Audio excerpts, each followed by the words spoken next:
this, if you look at this and close it down, I hope that you're living your best life, whether it's a New Year's resolution, whether it's, something that you stumbled across, if it was a movie you watched 2 weeks ago that all of a sudden you remembered a moment that gave you, a sense of a warm, fuzzy feeling inside your heart. Yes, your heart. I hope that you're doing well because, man, we've got a lot of things to tackle in our communities. We're going to touch on some of those things tonight. And I hope that there's a sense of purpose and passion that's burning brightly inside of you. And if it's not there, maybe we can help you find it. And I'm here tonight with my special guest, Kristel. Kristel, let me just ask you, how you doing?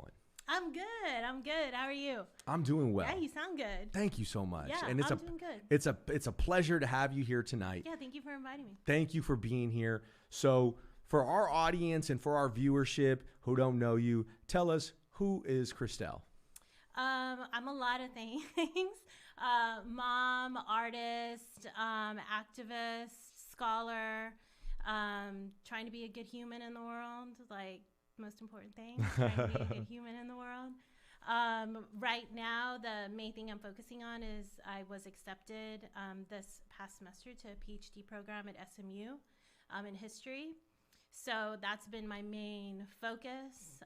This past semester is trying to go through all of the bumps and hurdles of moving to another city and trying to make a half life, because I feel like my whole life is here. My family's here, my husband, my kids are all here. So being over there has been a challenge, to say the least. Sure. I miss San Antonio, but that's been like the main focus, is just trying to get right, like with that mentally and focusing on that. Sure. And so you got accepted to this program. Congratulations. Thank you. It's a big deal to be accepted into a PhD program. You're on a track right now to, get this degree. I mean, and listen, there's not many people that look like us that are getting these big PhDs around here. It's the truth. I mean, just nationally, globally. So that's something to be proud of. I mean, what's inspired you to go ahead and do this? That's a big question. So,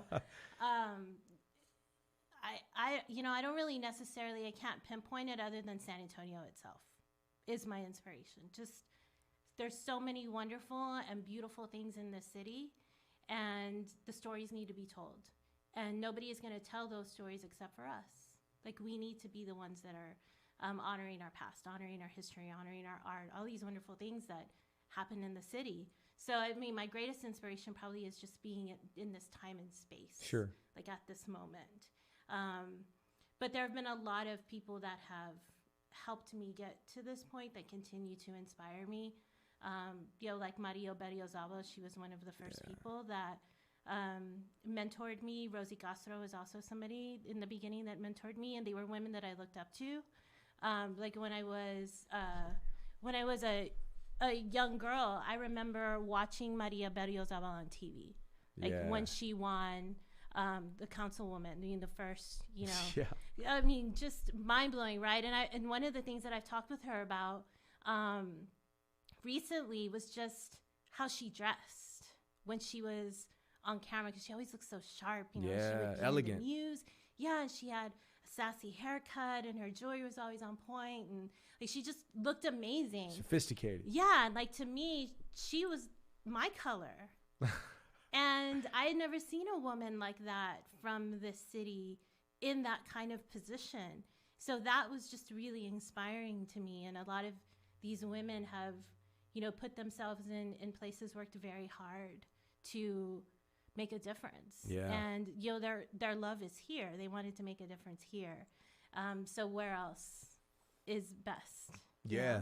And I think that people that are from and live in San Anto have a special place, in their hearts for the city, right? Yeah. I mean, the city means something special to them. Now, I know a lot of people that are all about, their city and the South Side and the West Side and wherever you may be from. Yeah. Where I'm from Lansing, Michigan. I don't know if you knew that, but my dad was born here in San Anto and my mom was born in the Valley, and they both migrated up to Michigan back in the 60s, like many of our people did for different reasons, to work in the car factories, to work in the fields. Exactly. So shout out to all the people that have had roots in different places and you've kept strong with them.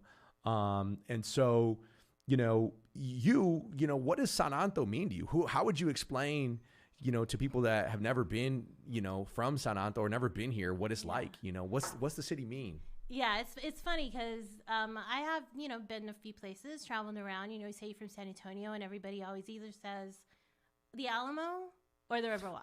Oh, right? My gosh. Every once in a while you get somebody, that says, oh, yeah, Spurs. And so that's always cool. That's way better than somebody shouting out the Alamo or the Riverwalk.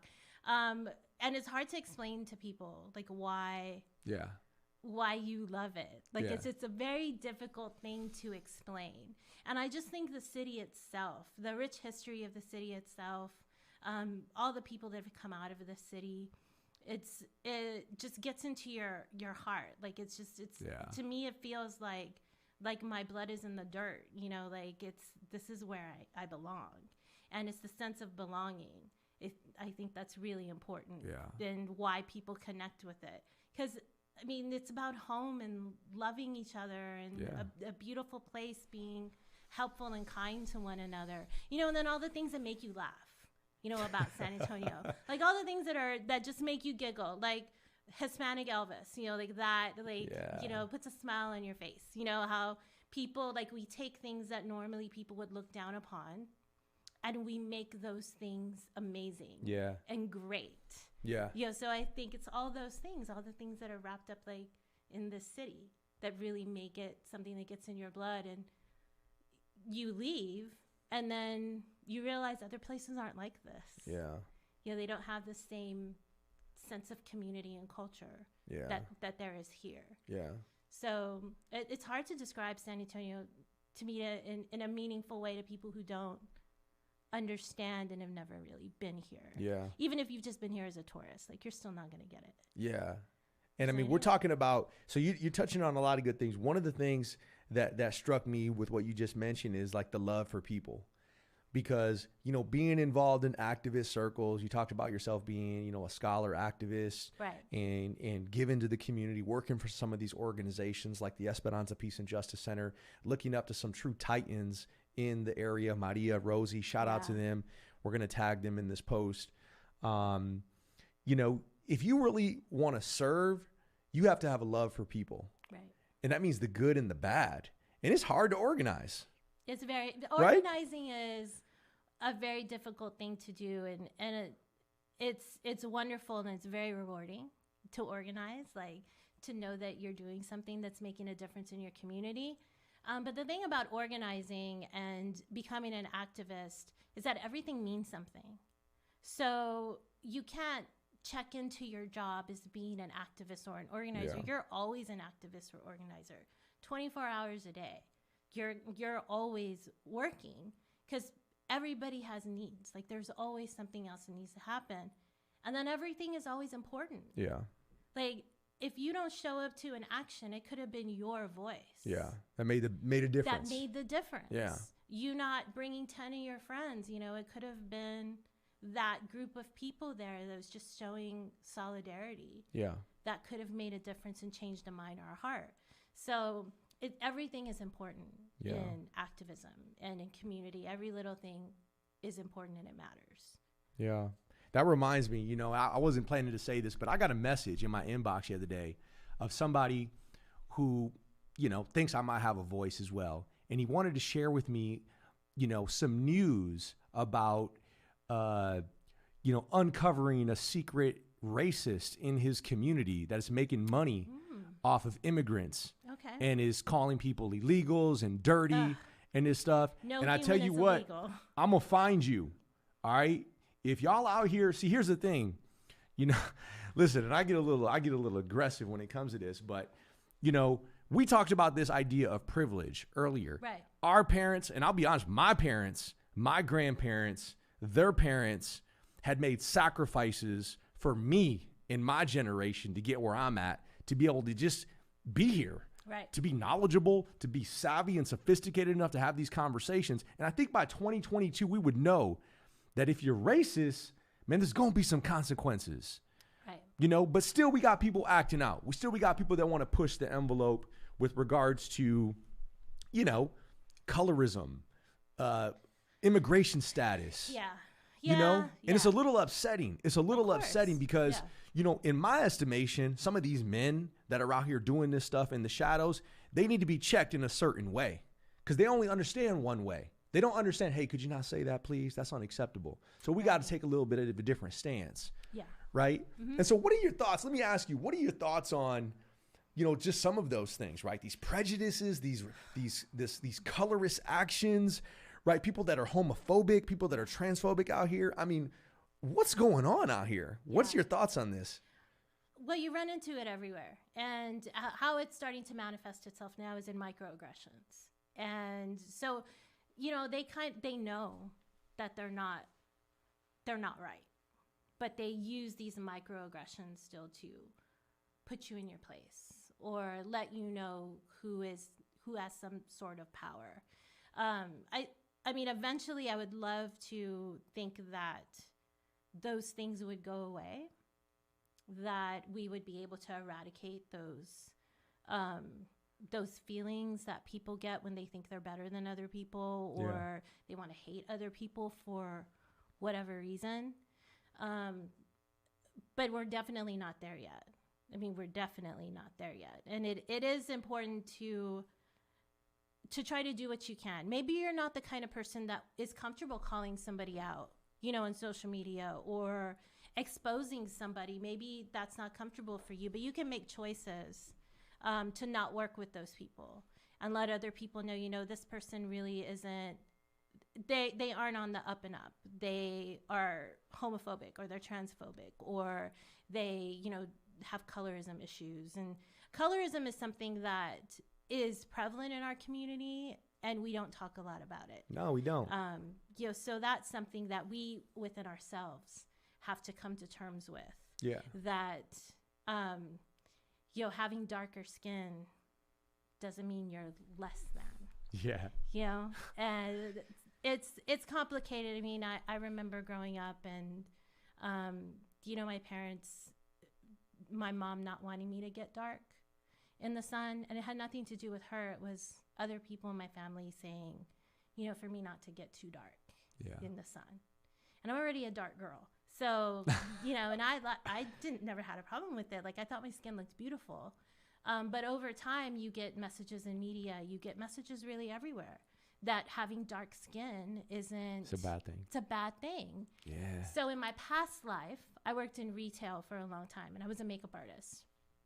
And one of the big companies that I worked for, their shades only went up to maybe like 2 or 3 shades lighter than my skin. So I was working for this company and I couldn't even use their products because they didn't make a color that was dark enough for my skin.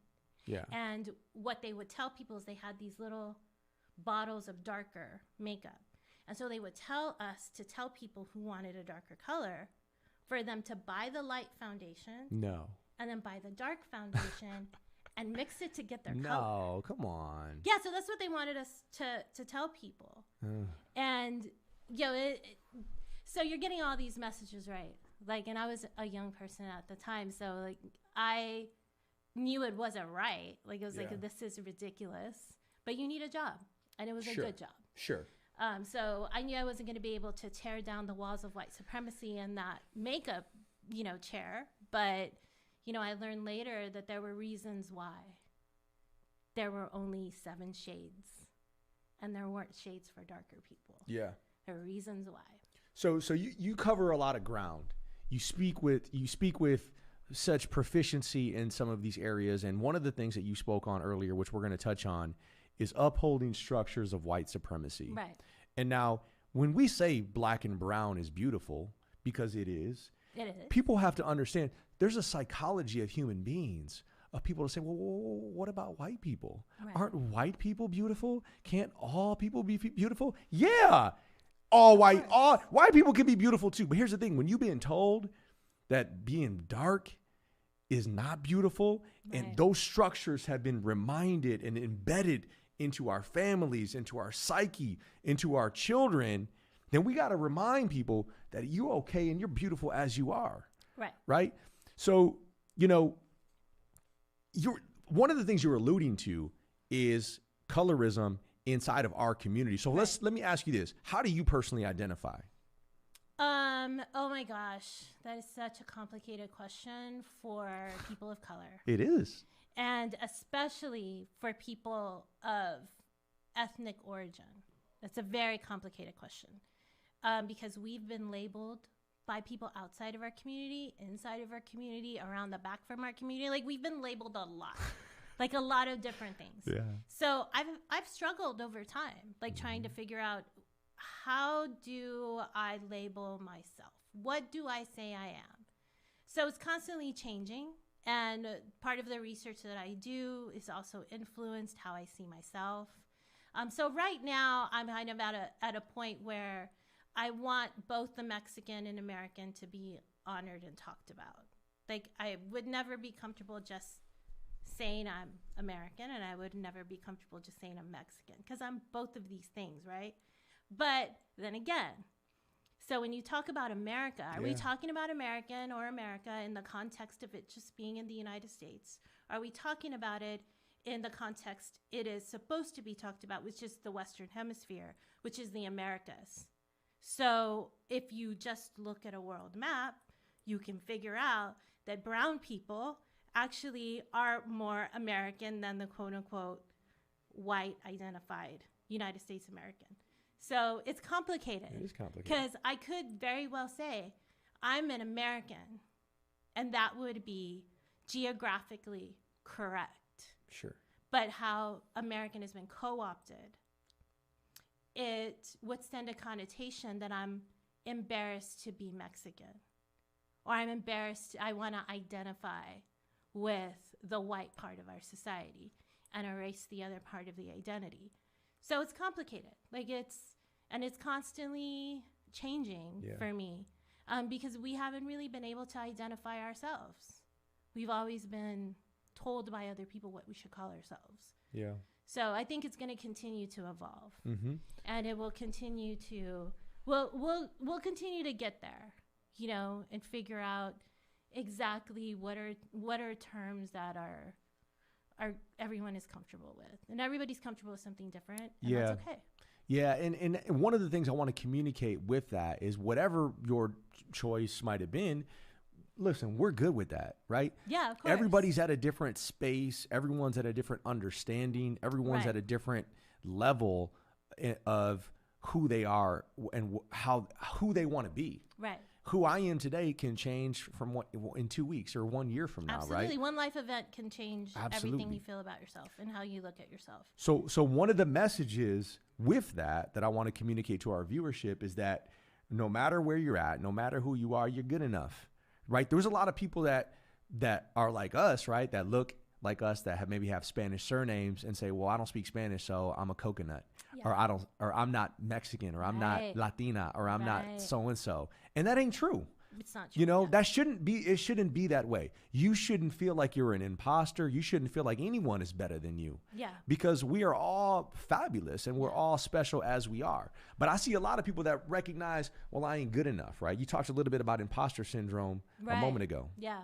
Yeah. And I'm one of those people that I speak a little bit of Spanish, but I don't speak really good Spanish the way I want to, that I do intend on doing. And part of that reason is, again, understanding structures of white supremacy.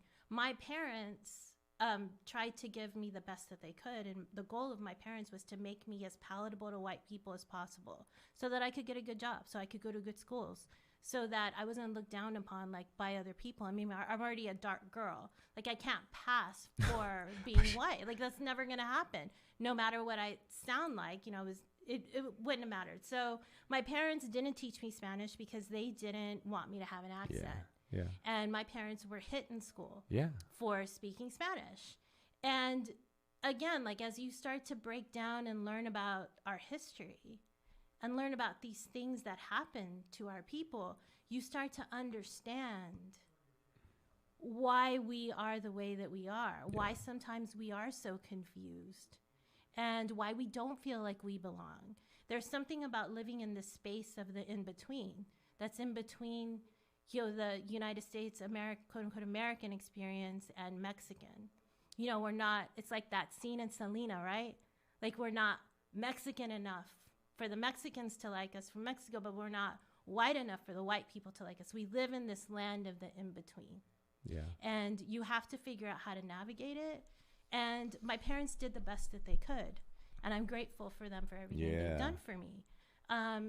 But, you know, it leads to a lot of confusion. You know, that later on you're having a conversation with your parents and they tell you, well, the reason we didn't teach you Spanish is because we got hit at school. We didn't want you to grow up with an accent. Like, that's deeply painful. That was how foul to treat children that way. And it happened to your parents. Like, if Absolutely you think about did. that, the horrific act of somebody hitting your parents, your sweet parents. As they were children. Yeah. In a because school. they spoke Spanish. Right, at school is supposed to be a safe space where they're learning, right? Like, I mean, those things, when you really internalize those things, they hurt. Yeah. And studying in the history program when I was in Moss at UTSA, there were some days that you've read material that just breaks you because you're so tired of reading about the oppression of our people, of things like that the Texas Rangers did to our people, of, you know, how they were hunted and chased, you know, how redlining, which obviously we still feel effects of that today in our city. There's a reason why neighborhoods are structured the way that they are. Like, all of these deep, deep-seated structures of white supremacy start to really hurt. Yeah. And I mean, there were times I remember in some of my classes where the material and what we were talking about was so frustrating that, like, you just started crying. Yeah. You know, we're in Mexican American, we're in Moss classes, and we're having like these emotional feelings, and that's okay. Yeah. You know, that's okay, because these are things that we didn't know. And then another thing about Mexicans is that Mexicans don't always like to talk about the pain. No. You know, they don't want to talk about the things that hurt. And I think especially the older generations didn't like to talk about these things. So it's why we don't know, and we don't know these stories. So it's very important that, you know, a lot of new scholars are doing new scholarship and using their personal experiences as basis for that scholarship, because it doesn't exist. It's not out there right now. Yeah. And those are the stories we need to know. How are we going to figure out who we are and where we belong if we don't know those stories? If we've never really understood how we got here. Yeah. Yeah. So use this as a reminder, folks, that, you know, a lot of us are dealing with some deeply emotionally and traumatic wounds when even talking about this and breaching the subject. You know, some of our people are, you know, depressed, are, you know, abusing drugs and alcohol, using that as a self-medication of some sorts. You know, many of our men have some serious issues. You know, I've been working with men in a variety of different platforms. I had a brother hit me up the other day, was like, look, I'm trying to do some stuff with this. We really need to tackle the machismo issue inside the Latino community. And I said, absolutely, I'm down. What you want to do? Let's do it. Like, let's go. Like, let's talk. When can we talk? Yeah. Because, you know, we're dealing with some pain and some trauma. Yeah, and the machismo is hard. It affects a lot of different aspects of our society. And I think that was, I first used to identify as a Chicana, like with the Chicanismo and like with that movement. But as you start to really get into that movement, you realize that it was very machismo and transphobic, and you know, they didn't like queer people, and there was a lot of negativity there. I mean, they did a lot of great things, and I don't want to discount that at all. But you know, it became hard for me to identify with something that excluded people that I loved and made things difficult for people that I loved. And those things happened here in San Antonio too. It wasn't like they were happening like somewhere else. You know, those things were happening here. Yeah. And so it became hard for me to identify with that. And then you kind of see, you know, remnants of that. Yeah.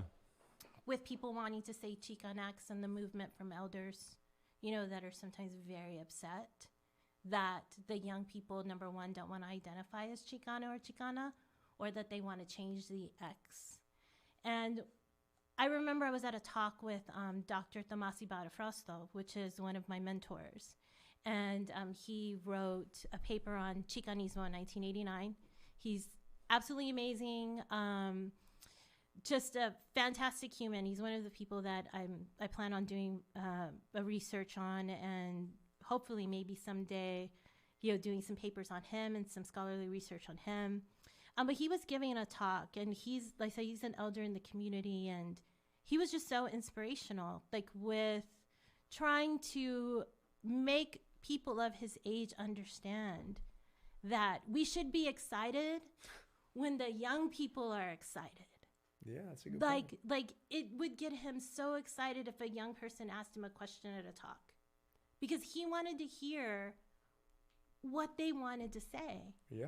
He was like, if they want to add and change like the ending of this or any other term to feel more inclusive, why does that hurt you? There's no reason for it to hurt you.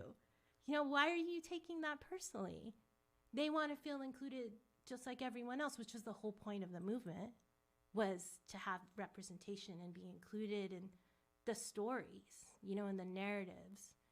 So I feel that, we need to stop sometimes and listen to what the younger people are saying. They're not saying these things to personally come at you or aggravate you. They want to feel a part of something too. Yeah. And they see a little bit further and a little deeper than a lot of times we do, our elders do. Yeah. They're asking deeper and more complex questions, which makes sense, right? Because you keep digging deeper. Like our elders, now we're asking them questions about the movement, about the Chicano movement, about why did you name it this, or why did you call it that, or why weren't there more women? Like why weren't there these things? And so we've come to a point where they've given us a position where we can ask these questions. It's our job to give the younger people positions where they can also ask challenging questions. Like, why are you writing about this? Or why are you talking about this? Or why are you not talking about X, Y, or Z? Like in the program that I'm at, and at UTSA especially, there was a lot of always pushing the envelope and questioning. Like, so what's missing in this book that we just read? Well, a woman's perspective. What's missing in this book that we just read? What do you think about it? What's everybody's feedback? Oh, well, there's no people of color mentioned in this book or in the story at all. Like, there's nothing in there about it. So that's like our job. You're supposed to question, and you're supposed to think about who's not included in this history. Yeah. And we have to prepare the next generation to write that history. Yeah. To tell those stories, whether it's artwork or music or, in all of the ways. That's our job. Mm-hmm. And so you have a deep understanding of history and a love and a passion for history. One of the persons that I think was ahead of her time, woman, and why she's still so revered, you mentioned her, is Selena. Look at how the legend of Selena continues to live on. A part of me says, man, can't we just let her rest? But she was ahead of her time. Yeah, that's interesting. And the point that you mentioned of she felt like she wasn't from there and she wasn't from here, that was spoken to ahead of its time, to let our future generation and our children right now know that you're probably going to have those same thoughts sometimes too. And that's okay. Yeah. We're still figuring this thing out. And these idea of colonization and borders have put inside of our minds that we got to be something, like you said, we got to be this, we got to be that. I got to identify as this. It's like, well, wait a minute. Let's reconsider that. Right. And so many aspects of Selena's career while she was young, because she passed while she was young. Yeah. Are why she's still so revered right now. Yeah, we had a lot of conversations in Mexican American studies about Selena and about her significance. Obviously, we know she's very important. Yeah. Obviously, we know that. But the interesting thing for me about Selena was, if you think about it, like historically, what was like the first woman figure that you would look up to, like as a little girl? What do you think it would be? Like, just take a guess. Like, what do you? Probably your mom or your grandma. No, like not like that. Like a little bit larger. The Virgin. Yeah. The Virgin of Guadalupe. The Virgin. Absolutely. So that was like your first female figure, right? So, I mean, some of them came along in different aspects, but they weren't really where everybody like knew and revered and looked up to. There were stories and legends. So it was the Virgin, And then when somebody like Selena comes along, in some ways it's like, what else have we had as a female figure? Frida didn't get popular until after Selena really got popular. People weren't talking about Frida how they are now when Selena came out. So we had that was now this female figure that a lot of women of color could look up to. I mean, look at this beautiful woman who wasn't afraid to be who she was. She was very comfortable being who she was. I mean, she probably, like all of us, struggled, because how do you balance these sides, both of these sides of who she was? How are you successful? Yeah. How do you navigate a system that really the music industry at that point was all run by men? How do you navigate that? She went, she went through a lot.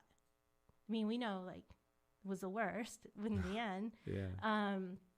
But she, definitely was groundbreaking in a lot of ways. And now you see now we have Frida that a lot of people look up to and also look up to as a revered figure. Yeah. That everybody recognizes and identifies with. But what do we have? We didn't have a lot. Yeah. Yeah. Yeah. And she was groundbreaking. We could be talking about Selena for a long time still. Yeah. I mean, there's UTSA now as a class on Selena. And this is the thing, too. I want also, if you're thinking about going to school and you're thinking about studying things, you could study Selena. If you wanted to study about Selena and that was what you wanted to do, you could do that. Correct, there are people that study about these very specific kind of things. You could study about that phenomena. You could study about Frida. You could study, specifically about a very, very specialized thing that you love and are passionate about, because somebody else isn't going to love or be passionate about it, so they're not going to spend hours and hours researching it, but they still want to know about it. Yeah. They want to know all the good stuff too. So let's talk about academics. Yeah. You have a master's degree from UTSA in Mexican American Studies. You're now studying history as a PhD. You're going to be a doctor. Congratulations. Thank you. Have you always loved school? I mean, No. where do you have this passion to study and read and learn about all this stuff? That's also a very complicated question. I ask complicated questions here. So I used to be kind of I would say I've always kind of been weird, kind of a little bit of a weirdo. And so I tried to go through the school system, the proper way. And there just wasn't a space for me. I just didn't quite fit. And I didn't always make very good life choices. So I left academia pretty early. I was very young, in my early 20s. And I didn't get back to academia until the last 5 years now. I started back at SAC. And my previous experience at SAC, I had failed out. So when I went back 17 years later, I had to write an essay saying how my life was different now and how I wasn't going to mess things up again, and very humiliating. And then I had to take a special Saturday class at 8 o'clock in the morning with Dr. David Delgado, who was an amazing man, was an amazing professor, and believed in me too. And we had to take this class about how to be a student, kind of how to get yourself right if you're going back to school. So it was all, like I said, it was very humiliating. I believe it. I remember going and taking my essay to the counselor at SAC, and he kind of read it, and then he looked up at my grades, and he was like, wow, you did really bad. And that was already hard enough to make the appointments and walk back in there, and then somebody tells you that. So anyway, after that appointment, that it was to pick my classes or something. I remember walking back out to the car, and I cried, just bawled, but I decided I was going to do it anyway. So the next time I went back, I met with a different counselor, and he sits down and he looks at my stuff, and he tells me, you know what, you really didn't do that bad. If you retake a couple classes here, you're going to be okay. And that was mind-blowing to me, because I realized that it was all about having the right people there at the right time to help you. For sure. And if I had walked away that first time, I wouldn't be sitting here in this position now. But it took like swallowing my pride and, you know, just trying to think of myself as a winner and not a failure. Yeah. And that was like the first step of somebody saying, you didn't mess up so bad, you're going to be okay. And so the first degree I got was my associate's at SAC in photography. And I was one of the last students to graduate from a photography program at SAC.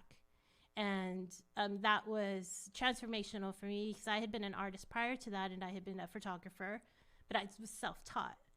So actually taking real photography classes, half of the time I was just like hitting myself like, there's a better way to do this. Like I've been doing it the wrong way like for years. And I had amazing professors there too. And they really did set me up to go to UTSA.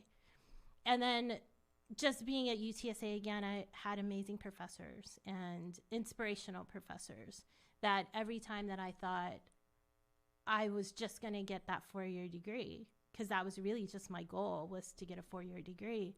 I had people asking me, so what are you doing? So what are your interests? I see you're interested in this and this and this. Like how you need to get into higher ed. Like you need to go to graduate school. What can we do what are we going to do? How are we going to get you in there? And it was those moments, you know, of transformation, like within myself, that I stopped seeing myself as somebody who couldn't learn and didn't fit in and was like a loser, to a scholar, and that I had things to say and that I was doing good things. So it's been a very long journey to get there. And I really kind of fell into Mexican American studies. I didn't even know it existed. Yeah. Back when I first went to school and I tried to get in to different programs, I didn't even really know what I wanted to do at that point. I was young. I didn't have any direction. Like I was kind of lost. So Mexican American studies didn't even exist. So when I went back, I was looking through the catalog. I was like, Mexican American says you can study that? I was like, what? And then I was looking at the classes, like, this is amazing. Like, this is mind-blowing that this exists. So I did that, and then I just always been interested in history, so everything that I did always kind of somehow came back to history. So I fell into history, and I feel like the history programs at UTSA, like they were calling me. They wanted me to go into history because of the things I was interested in and the things that I was studying. They were different from what other people were interested in and studying, and the way that I did things was a little different. So they were, you know, excited to have me there, and I was excited to be somewhere where people believed in me and where they were excited with my ideas and things that I wanted to do. In my scholarship, I incorporate a lot of digital media, a lot of, I've produced a couple of small little films for some academic work. Instead of turning in a paper, like I actually produced a video. So I do a lot of that in my work, because I feel like if you're studying artists specifically, how are you going to talk about artists and not show people their work? Yeah. Like, it doesn't make any sense. Like, I can sit here and tell you, you know, till I'm blue in the face, that Octavio Medellin was an amazing artist. But if I don't show you his work, yeah, show him something, you're never going to know. So I started incorporating visual media. And being a photographer, it was just like a natural thing.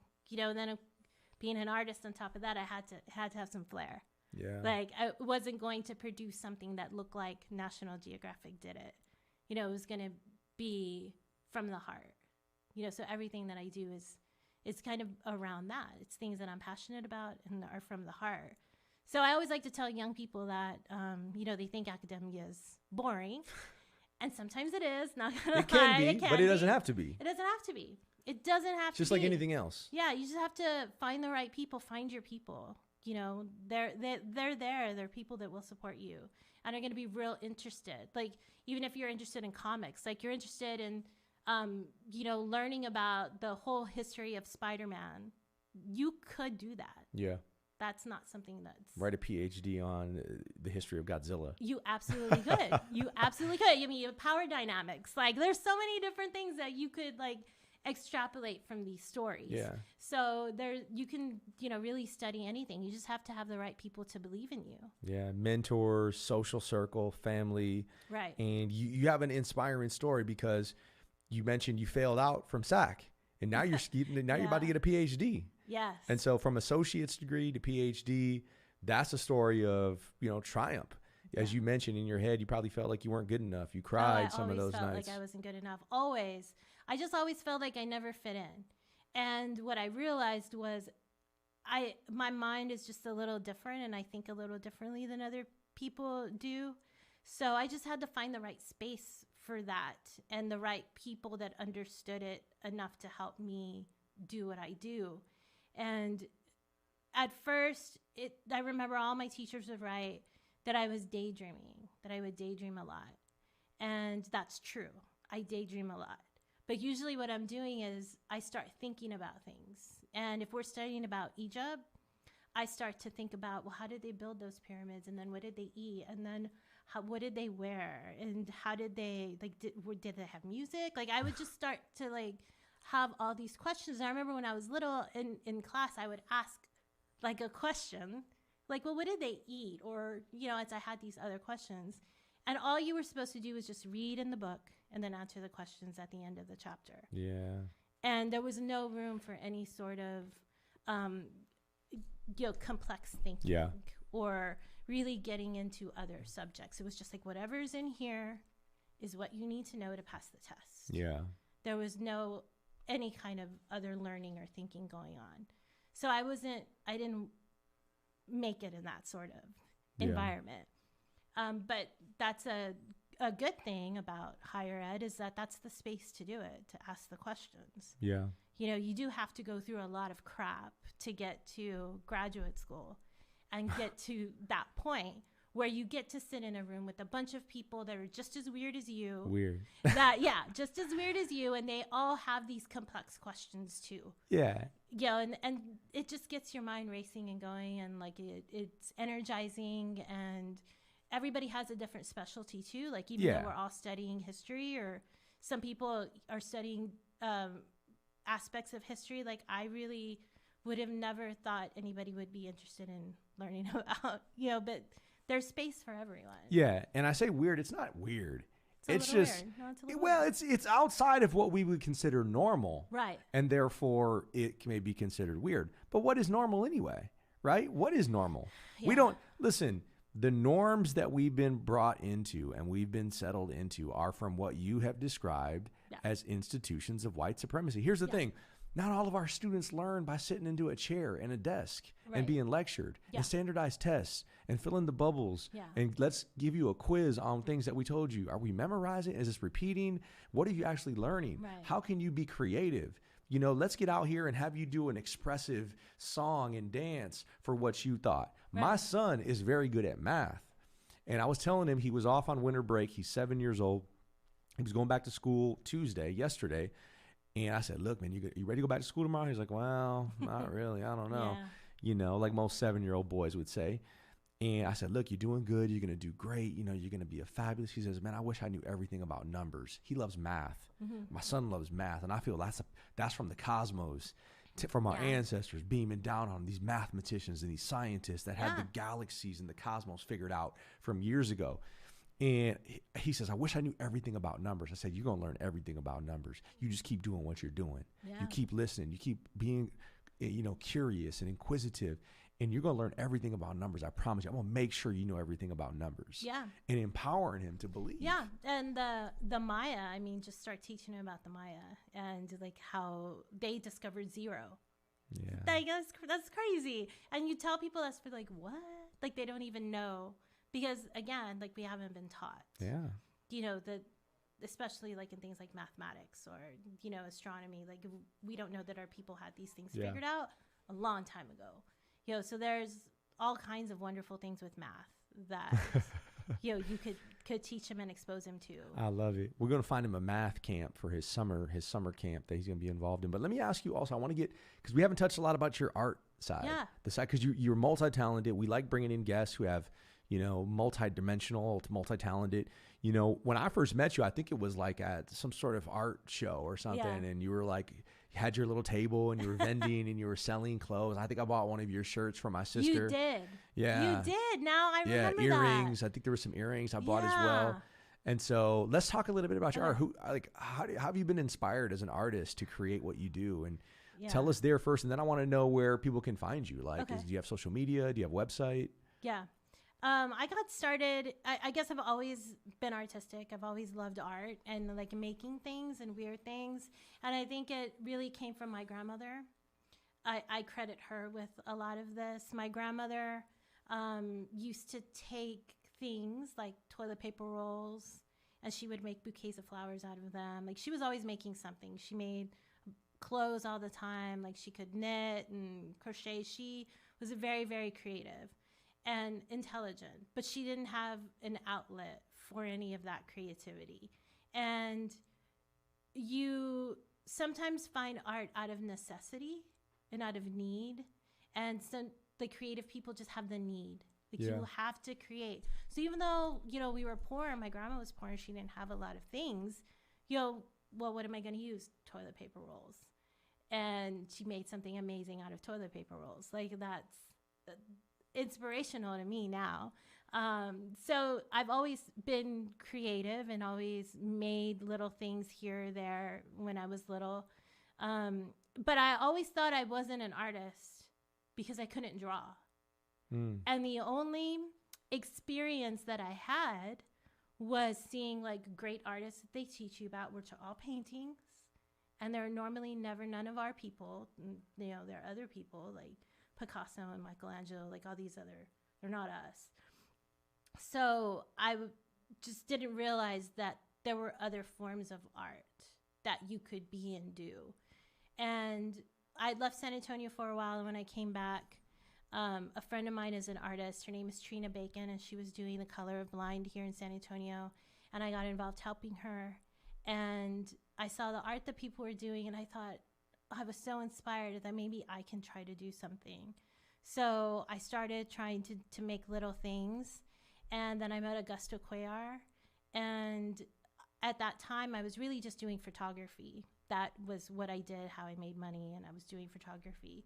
And we decided to get together and just do some shoots together. And we didn't have anything, we don't have any money, so we're just using stuff that's literally like on the floor in corners and making stuff. And he let me, I would tell him an idea of what I wanted to photograph, and he was like, yes, let's do it. Let's do it. And he's always been that person for me. It's like, let's do it. You can do it. You should do it. And so there have been people in my life like that. And in the art world, it's the same thing. It's this community of people that have told me, no, you can do this. Like, you can do something creative. Just go do it. And gave me opportunities, like to be in art shows and show my work and show things that I was working on, or just collaborate, like photographing other artists and working with other people. I've learned a lot. Fabian Alejandro Diaz, like watching him do his artwork, like he's taught me a lot. I do all kinds of things now, like headpieces and masks and all kinds of stuff, clothes. And anytime I have a question, I'm like, okay, well, how did you do this? Or like, I can't get this to stay on right, or it's not working. They'll help me, and they'll, say, yes, do it this way, or you need to add a little more of this. Or so they've all been encouraging me to continue to do art. And I think, like, for me, art's my happy space. Yeah. It's what I really love to do. Like, if I could just make art all the time, I think I probably would do that. But it's not like that. You have to make money. And being an artist is rough these days. It can be rough. Yeah. So it's something that brings me joy. And I've been very fortunate to be surrounded around people that still give me opportunities to continue to do artwork and continue to just be creative. I hadn't been able to do anything, and Augusto was going to do another shoot, and I even forgot like how we got on the subject. He was like, well, why don't you just make this, and then we'll do this, and then next thing you know, like, I'm helping at him a store and doing all of these things that make me happy. So yeah, it's important. So that's kind of how I got started in art, was just from being around so many creative people that were very encouraging to me. And again, that's a part of that social circle. So, I mean, listen, they've done several studies on people that are successful, on people that live long, healthy, happy lives. And one of them is they have, that community, that social circle, people that are encouraging them, people that are, engaging with people. There's studies, and I think that we learned about this through much of the pandemic, that if you're isolated, you can become lonely. You can become depressed. If you're around people that you like, people that are fun, you feel good. You feel happy. Yeah. And that's important. Yeah. And I also want to emphasize too, to people that are thinking about trying something creative, that you don't have to be good at it. And you can do a lot of different things, and you don't really have to be good at any of them. Like if you want to start a garden, but maybe you're not really good at doing a garden, that's okay. Like that's okay. Like it's okay, if you want to start doing some sort of artwork or starting photography and you don't know what you're doing, that's okay. Like just try it though. Just try different things. Like you want to be a cook, you don't know what you're doing, you burn water, like it's okay. You can try it. Yeah, it's okay. Just try it. Like forgive yourself for all the mistakes. Like as an artist, that's one of the things I think you really learn, is that no matter how good you've made something, you're always going to have like this part of you that hates it. That you're like, you don't want anybody to see it. True. You think it's terrible, or that you want to fix. Yeah. That you're like, oh man, if I should have just moved that right there, like it would just look a lot better. And it's always going to be like that. Yeah. Like nothing is ever going to be 100% perfect. Just try it. Yeah. So we're getting ready to wrap up, but real quick, I got to ask you, what are your thoughts on this whole COVID thing? I absolutely hate it. Yeah. Yeah. I just wish we had all really locked down really hard, like from the beginning, and done it longer. And maybe we wouldn't be sitting here now, like having the issues that we're having. We have to take care of each other. Yeah. Like that's the most important thing, is to take care of each other. And if I can do something to make sure my neighbor's going to be okay and be safe, then I'm going to do that. Like, why wouldn't I? Why wouldn't you? Yeah. I got the booster shot like 2 weeks ago, and it knocked me down. And yeah, I didn't feel good. I went ahead and I got the booster and the flu shot at the same time. Okay. And I have autoimmune issues, so maybe that wasn't the smartest thing. Like, I think I slept for like a day and a half. Yeah, I slept too for same thing. So I probably won't take them again together next time. I know better now. But yeah, I mean, that's a small price to pay though, to help my community and again, make sure that my neighbor is safe. Yeah. Closing thoughts. I give it to you, Kristel. Look, it's been a fabulous session to have you in here. We want to have you back as well. This doesn't have to be the only time we see you. Yeah, it's great. Bring friends. I'm glad you mentioned some of the people that you did. Shout out to Augusto. Shout out to, everybody that's out there doing their thing, and it's inspired to continue to create, as well as not give up hope, right? I mean, listen, you dropped out or you failed out of the community college. Yeah. It's not the end of the world. It's not. Right? You can do it. You can go back and you can be your version of successful, because your version of successful is not what everybody else tells you it should be. Yeah. It's for you. Like, what makes you happy, what makes you feel fulfilled inside is success. That is being successful. It's not always, the numbers in the bank account. Like, it's, are you really doing something that you're happy, you're fulfilled? And that is one of the good things I think about all these self-realizations we're having during COVID, is that people are realizing that upholding a capitalist system built on white supremacy is not bringing you happiness. And the job that you're working yourself to death for doesn't care if you're there or not. They replace you in a day. Yeah. Right? So people are starting to say, you know what? I deserve better. I deserve more money. I deserve to have a life outside of work, and it's okay to say that. It's okay to have those conversations and, tell an employer, like, question the employer. So what do you have references from employees that have worked here? Yeah. How do they like working here? Yeah. Like, what is the work-life balance? Those things I think are good that have come out of this. I think more people are starting to wake up and realize those things. Yeah. That those things are important. Because the narrative is, people don't want to work. It's like, well, no, people don't want to work and starve. Right. And you want to feel valued at your job, at what you're doing. You want to feel that your boss really, and the company that you work for. Yeah, because people are legitimately going to work and putting their health on the line right now. Absolutely. As well.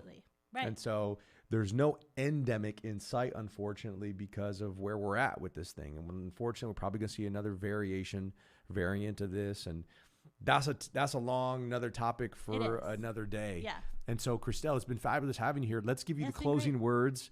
anything you'd like to say to your viewers, anything you'd like to say to your people, anything you'd like to say to anybody out there, I'll let you get the closing thoughts tonight.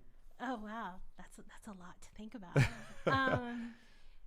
Just that I think the thing that's most important to me is just how much I love the city. And, everything that I do is to benefit and come back to San Antonio and make a difference here. Like, I love San Antonio. And I know this sounds really cheesy, but when I come back in from Dallas, when I drive back in, I don't have to go through downtown, but I do. Because it reminds me, like, why I'm so far away and doing something that's so difficult is because this is where I want to make a difference with people. So just that I love San Antonio. Yeah. That's nice and well said. Thank you so much for being here, folks. Thank you for being with us tonight. Thank you for watching live, streaming it along with us. Shout out to Gylan Jackson over here at VOD Pod Media. And hey, folks, have a beautiful night. There it is. You heard it right here at this table. Thank you so much. We'll see you next time. Yeah, thank you.